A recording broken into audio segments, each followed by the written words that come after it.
আচ্ছা দোস্ত, বিয়ে করার পর তোমার অভিজ্ঞতাটা কিরকম বন্ধু? বিয়ে করার পর আমার অভিজ্ঞতা বলতে গেলে বন্ধু, তোর বিয়ের আগে আমি তো মনে করো থালা বাসন কিছু মাছতে পারতাম না। হ্যাঁ, তো আমার একটা বই আমার বুদ্ধি দিল যে ভাই তুমি বিয়েটা করে ফেলাও। তো বইনের বুদ্ধি লইয়া আমি বিয়েটা করছি। হ্যাঁ, করার পরে আলহামদুলিল্লাহ এখন থালা বাটি বাসন কোসন জামা কাপড় যাবতীয় যা আছে সব মনে করে আমি পারি, সব ঠিক আছে। মানে কোনো দিক দিয়ে কোনো কমতি নাই আলহামদুলিল্লাহ।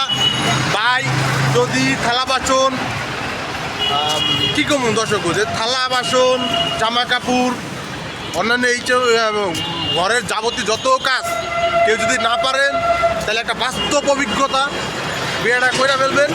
কইরা ফেললে দেখা যায় যে সব কিছুই অভিজ্ঞতা হবে, ঠিক আছে। কোনো মানে কোনো প্যারাই নেই, বিয়েটা কইরা ফেলাম না। ভালো বুদ্ধি আমাদের আমাদের ভালোই।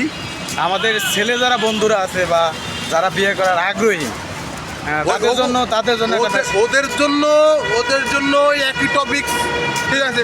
আছে অনেক বন্ধু বান্ধব আছে আমাদের এই জেনারেশনে আমাদের সাথে থাকা, ঠিক আছে। ওদের জন্য একই আইডিয়া, ঠিক আছে।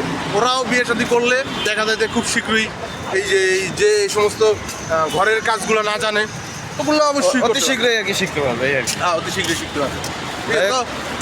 যে দর্শক যারাই আছেন, যারা এই ভিডিওটা দেখবেন, আপনাদেরকে মেসেজ দিতেছি অতি শীঘ্রই আপনারা বিবাহটা করে ফেলবেন।